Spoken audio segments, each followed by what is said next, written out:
You have a message. না, আমি Messenger, WhatsApp বা SMS-এর কথা বলছি না, বরং এমন একটা মেসেজের কথা বলছি যা বুঝতে পারলে আমরা আমাদের জীবনের উদ্দেশ্য বুঝে যাব। এই যে মোবাইল স্ক্রিন সোয়াইপ করতে করতে এই ভিডিওটি আপনার চোখের সামনে আসলো, আপনি সোয়াইপ করা বন্ধ করে কিছুক্ষণের জন্য এই কথাগুলো শুনছেন, এটাই প্রমাণ করে যে আল্লাহ আপনাকে ভুলে যাননি। আল্লাহ এখনও আপনাকে আমন্ত্রণ জানাচ্ছেন এই জীবন এবং এর পরের জীবনে সত্যিকার অর্থে সফল হওয়ার জন্য। শুধু প্রয়োজন আপনার কাছ থেকে একটু প্রচেষ্টা। আপনার হাতের এই মোবাইলটিতেই হয়তো পবিত্র কোরআনের একটি অ্যাপ আছে।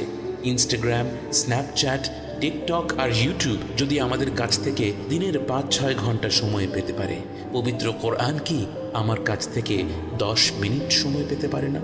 পবিত্র রমাদান মাস থেকেই শুরু হোক ছোট ছোট পরিবর্তন।